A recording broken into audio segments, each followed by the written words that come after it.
Assalamu alaikum wa rahmatullahi wa barakatuh. Bienvenue dans cette vidéo où nous allons aborder un sujet très important et souvent méconnu.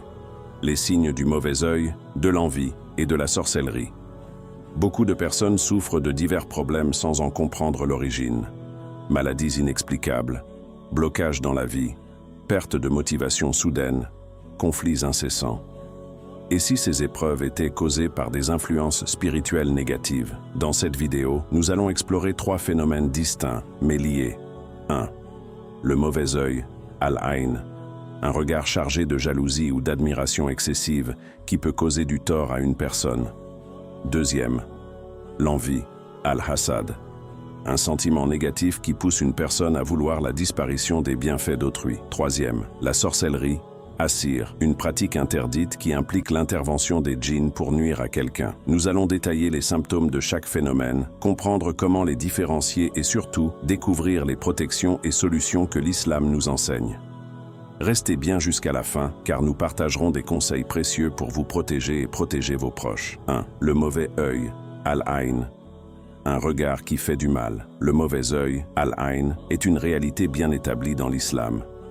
Il ne s'agit pas d'une simple superstition, mais d'un phénomène spirituel dont les effets peuvent être dévastateurs. Il peut provoquer des maladies, des pertes matérielles, des blocages dans la vie et un état de mal-être généralisé.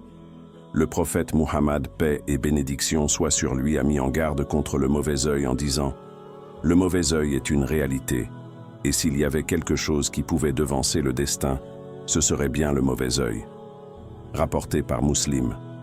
Ce hadith souligne que, bien que tout soit sous le décret d'Allah, le mauvais œil possède une force qui peut affecter profondément la destinée d'une personne en lui causant des troubles imprévisibles. Le mauvais œil, une atteinte visible et invisible. Le mauvais œil peut être infligé intentionnellement ou involontairement. Lorsqu'il est intentionnel, il provient d'une personne jalouse, envieuse, qui nourrit de la rancœur et qui regarde avec hostilité une personne, un bien ou une situation, souhaitant inconsciemment ou consciemment leur détérioration.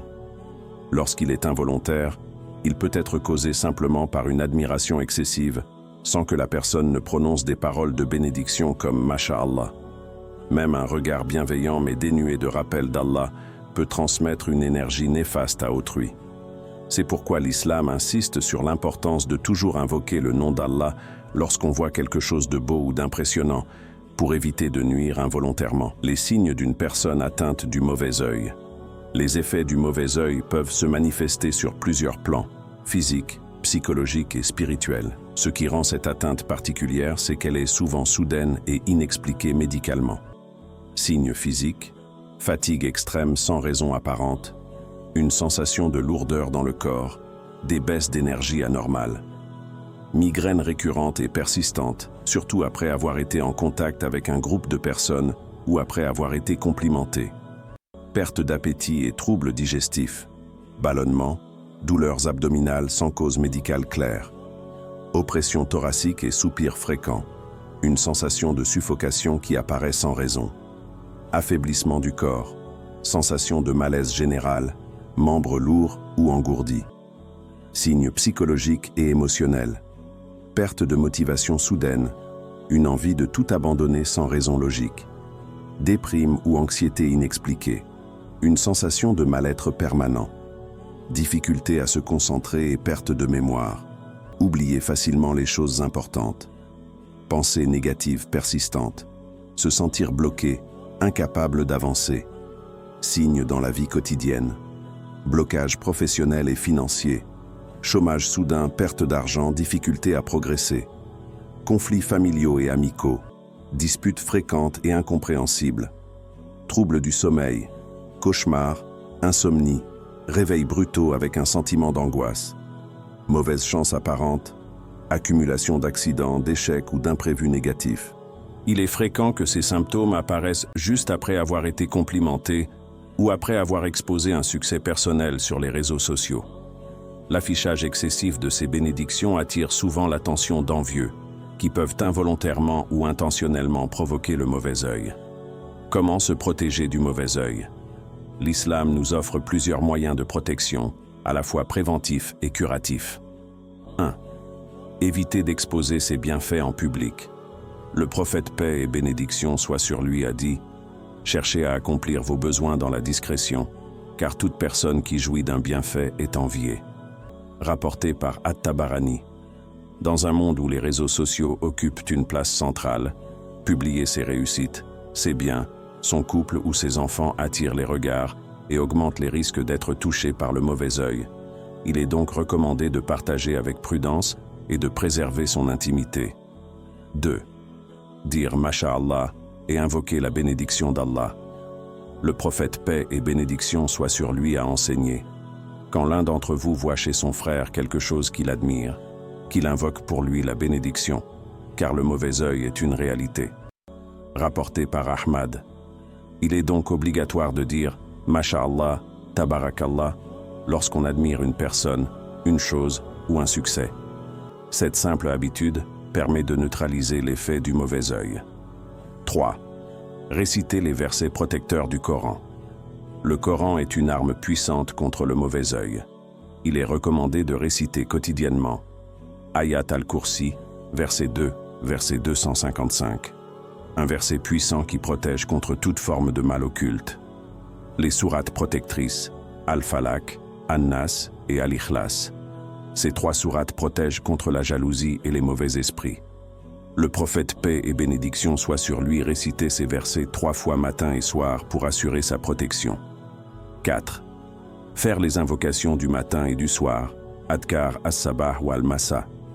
Les Adkar, invocations, du matin et du soir sont une protection spirituelle quotidienne contre tout mal, y compris le mauvais œil. Parmi elles, je cherche protection auprès des paroles parfaites d'Allah contre tout mal qu'il a créé. Rapporté par Muslim. Les réciter avec foi et régularité agit comme un bouclier invisible contre les influences négatives. 5. Boire de l'eau sur laquelle on a récité la ruqya. La ruqya consiste à réciter certains versets coraniques sur de l'eau, puis à la boire ou à s'en asperger. Les versets souvent récités sont Surat al-Fatiha, Ayat al-Kursi, Surat al-Falaq et An-Nas. Cette méthode est utilisée pour purifier une personne affectée par le mauvais œil et restaurer son bien-être. Le mauvais œil est une réalité spirituelle qui peut affecter la santé, la vie sociale et la réussite d'une personne. Cependant, Allah nous a donné des moyens de protection efficaces à travers le Coran, les invocations et les bonnes pratiques islamiques. Il est essentiel de ne pas vivre dans la peur, mais d'adopter ces mesures de protection pour éviter d'être affecté. Le rappel constant d'Allah et la discrétion dans nos bénédictions sont les meilleures armes contre le mauvais œil. Qu'Allah nous protège tous du mauvais œil et des envieux. Amin. 2. L'envie, al-Hasad. Un poison spirituel. L'envie, al-Hasad, est une maladie du cœur qui pousse une personne à ressentir de la jalousie envers autrui et à souhaiter que ses bienfaits disparaissent. Contrairement à l'admiration saine, qui peut être une source de motivation, l'envie consume l'individu qui l'éprouve et crée un climat de négativité et de haine. Allah met en garde contre ce sentiment dans le Coran. Ou bien en vient-il aux gens ce qu'Allah leur a donné de sa grâce? Sourate 4, verset 54. Ce verset rappelle que tout bienfait provient d'Allah et qu'envier autrui, c'est en réalité remettre en question la sagesse divine. L'envie est donc non seulement un poison pour celui qui l'éprouve, mais aussi un acte de rébellion contre la volonté d'Allah. L'envieux, un cœur rongé par la jalousie. L'envieux ne supporte pas de voir les autres prospérer et se sent intérieurement tourmenté par le bonheur des autres. Il vit dans un état constant d'insatisfaction et nourrit de la rancœur envers ceux qui réussissent, même s'ils ne lui ont causé aucun tort. Le prophète Muhammad, paix et bénédiction soient sur lui, a dit « Gardez-vous de l'envie, car l'envie consume les bonnes actions comme le feu consume le bois. » Rapporté par Abu Daoud. Ce hadith met en lumière la gravité de l'envie. Non seulement elle ronge l'âme, mais elle anéantit aussi les récompenses des bonnes actions. C'est un sentiment autodestructeur qui empêche de trouver la paix intérieure. Les signes d'une personne envieuse.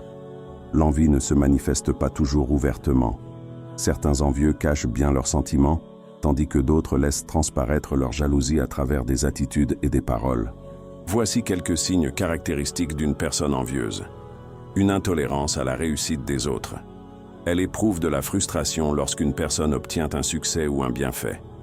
Elle ne parvient pas à se réjouir sincèrement pour autrui. Une tendance à minimiser les réalisations des autres. Elle dénigre ou critique systématiquement les réussites des autres. Elle attribue le succès d'autrui à la chance ou à des facteurs extérieurs, sans reconnaître les efforts fournis. Un comportement sarcastique ou passif-agressif. Elle fait des remarques blessantes sous couvert d'humour. Elle essaie de rabaisser subtilement ceux qu'elle envie. Une satisfaction cachée face au malheur des autres. Elle ressent un plaisir malsain lorsque la personne enviée traverse une épreuve. Elle ne manifeste aucune empathie en cas de difficulté. L'envie ne nuit pas uniquement à celui qui la ressent. Elle peut aussi impacter la personne enviée en créant une atmosphère pesante et en attirant des ondes négatives sur elle. Les effets négatifs de l'envie sur la victime. Une personne qui est la cible d'envie peut ressentir plusieurs effets négatifs dans sa vie, parfois sans comprendre pourquoi. Voici quelques manifestations courantes de l'envie sur une victime. 1. Une énergie pesante et négative autour d'elle. Un sentiment d'être constamment observé, jugé ou critiqué. Une mauvaise ambiance dans son entourage, sans raison apparente. 2. Des blocages dans différents aspects de sa vie. Des difficultés professionnelles inexpliquées.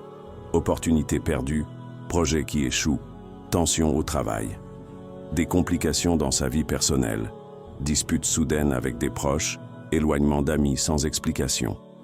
Des obstacles dans ses projets malgré tous ses efforts. 3. Des troubles physiques et psychologiques. Des maladies inexpliquées, des douleurs chroniques sans cause médicale claire. Une fatigue persistante, une perte de motivation. Un sentiment d'anxiété ou de tristesse sans raison apparente. 4. Un sentiment d'être espionné ou mal à l'aise. Une sensation étrange d'être surveillé. Une intuition que quelqu'un nourrit des sentiments négatifs envers soi.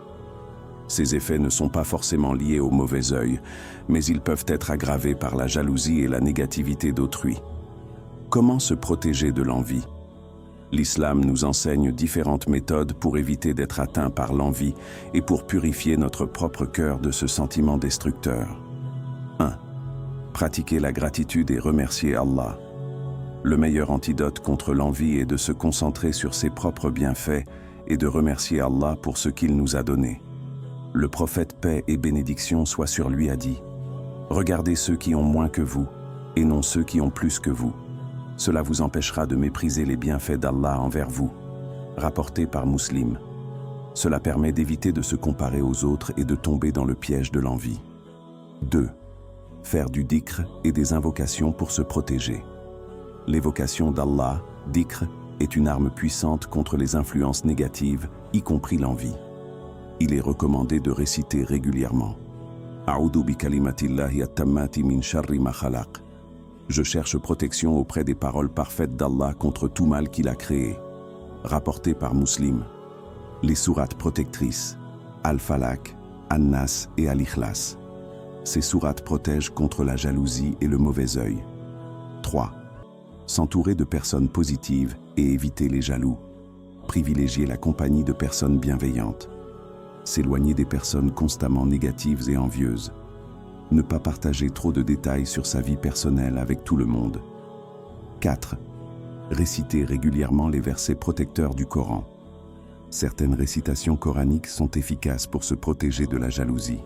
Ayat al-Kursi, Sourate al-verset 67 où Jacob, conseille à ses fils d'entrer par différentes portes pour éviter l'envie des gens. L'envie est un fléau spirituel qui détruit la paix intérieure de celui qui l'éprouve et qui peut impacter négativement la vie de la personne enviée. L'islam nous enseigne que chaque bienfait est un don d'Allah et il est donc essentiel de cultiver la gratitude plutôt que la jalousie. Se protéger de l'envie passe par la discrétion, le dhikr, la lecture du Coran et le bon entourage. Enfin, chacun doit également travailler sur son propre cœur pour ne pas tomber dans cette maladie spirituelle. Qu'Allah nous protège de l'envie et nous accorde un cœur pur et apaisé. Amin. 3e. La sorcellerie, une influence occulte et dangereuse. La sorcellerie, assir, est une pratique interdite et condamnée en islam. Elle représente un danger aussi bien spirituel que psychologique et peut affecter profondément la vie d'une personne. Contrairement aux simples superstitions, l'islam reconnaît que la sorcellerie existe, mais rappelle aussi qu'elle ne peut nuire sans la permission d'Allah. Allah nous met en garde contre cette pratique dans le Coran. Et ils apprennent auprès d'eux ce qui sème la désunion entre l'homme et son épouse. Mais ils ne sont capables de nuire à personne sans la permission d'Allah. Sourate 2, verset 102. Ce verset souligne 2 points essentiels. 1. La sorcellerie est un outil de corruption et de division, souvent utilisé pour briser des liens familiaux ou sociaux. 2. Son effet ne peut se produire qu'avec la volonté d'Allah, ce qui signifie qu'un croyant sincère, protégé par ses invocations et son attachement à la foi, ne doit pas craindre outre mesure ces pratiques. La sorcellerie existe sous plusieurs formes, allant des sorts destinés à nuire, aux rituels de manipulation, jusqu'aux pratiques de domination utilisées pour assujettir une personne contre son gré. Les objectifs de la sorcellerie. La sorcellerie peut être utilisée pour différentes raisons malveillantes. Détruire un couple, provoquer des disputes, semer le doute, engendrer l'infidélité ou la séparation. Provoquer des maladies, affaiblir physiquement et mentalement une personne sans explication médicale claire. Créer des blocages, empêcher une personne de progresser dans sa carrière, de réussir ses projets ou de trouver un époux ou une épouse. Semer la discorde, déstabiliser des familles, des amitiés ou des relations professionnelles. Détruire la volonté d'une personne, la rendre dépendante, confuse ou incapable de prendre des décisions. Les effets de la sorcellerie ne sont pas toujours visibles immédiatement, mais ils s'installent progressivement, induisant des changements inexplicables dans la vie d'une personne. Les signes de la sorcellerie. Un individu touché par la sorcellerie peut ressentir plusieurs symptômes, souvent persistants et inexplicables d'un point de vue médical ou rationnel. Rêves et visions angoissants. Cauchemars récurrents impliquant des serpents, des chiens noirs, du sang ou des ombres menaçantes.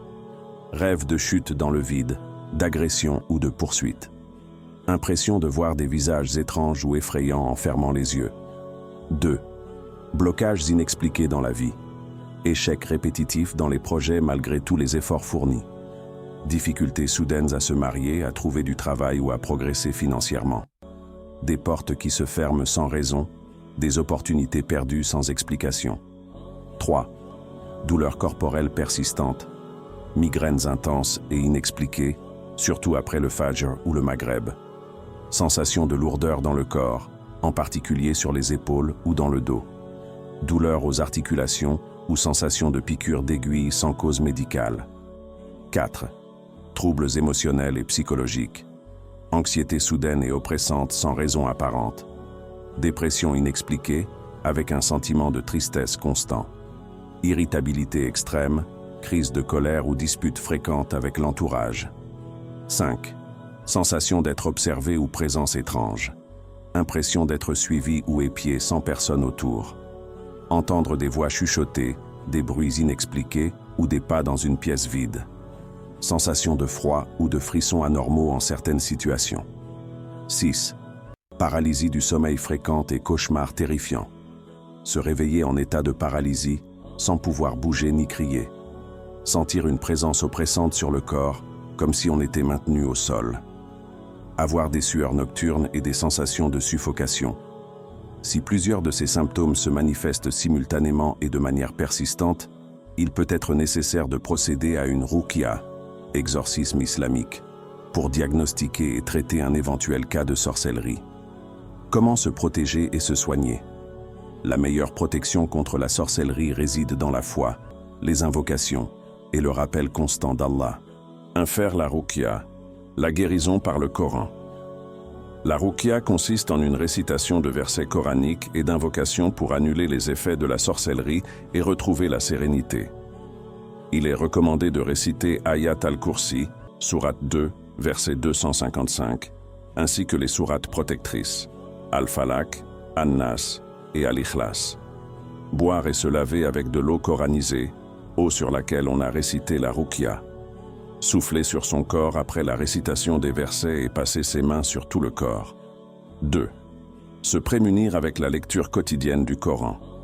La lecture du Coran purifie l'âme et protège contre les attaques occultes. Il est conseillé de réciter régulièrement Sourate al-Baqarah, notamment les versets 102 et 255. Les adhkars du matin et du soir, qui forment une protection quotidienne. 3. Éviter d'accepter des objets suspects. Ne pas prendre des cadeaux d'une personne suspecte, surtout s'ils sont enveloppés de manière étrange. Vérifier son environnement pour détecter la présence d'objets inhabituels, poupées, fils noués, papier avec des écritures étranges. Détruire toute amulette ou objet douteux trouvé chez soi en récitant des versets coraniques. 4. Multiplier les prières et le rappel d'Allah. Faire les 5 prières à l'heure avec concentration et sincérité. Multiplier le dhikr et demander la protection d'Allah en récitant Bismillahilladhi la yadurru ma'asmihi shay'un fil ardi wa la fis sama'i wa huwa as-sami'ul alim. Au nom d'Allah, par lequel rien ne peut nuire sur la terre ni dans le ciel, et il est l'audient, l'omniscient. Rapporté par Abu Daoud 5. S'éloigner des pratiques illicites. Éviter d'avoir recours à des sorciers ou devins pour résoudre des problèmes. Éviter les amulettes et objets censés protéger, sans fondement religieux. Se purifier spirituellement en s'éloignant des péchés et en demandant pardon à Allah. La sorcellerie est une réalité, mais elle ne peut affecter une personne que par la volonté d'Allah. Plutôt que de vivre dans la peur, il faut renforcer sa foi, réciter le Coran et multiplier les invocations pour se protéger. Allah dit « Et nous faisons descendre du Coran ce qui est une guérison et une miséricorde pour les croyants. » Sourate 17, verset 82. Avec une pratique religieuse assidue et la confiance en Allah, il est possible de neutraliser toute tentative de sorcellerie et de vivre en paix. Qu'Allah nous protège de tout mal visible et invisible. Amin. La meilleure protection, c'est Allah. Le mauvais œil, l'envie et la sorcellerie existent, mais nous ne devons pas vivre dans la peur. La meilleure protection reste une foi solide en Allah et une pratique régulière de la religion. Si vous avez aimé cette vidéo, likez, partagez et abonnez-vous pour plus de contenu sur la spiritualité en islam. Barakallahu fikum, qu'Allah vous protège et vous bénisse.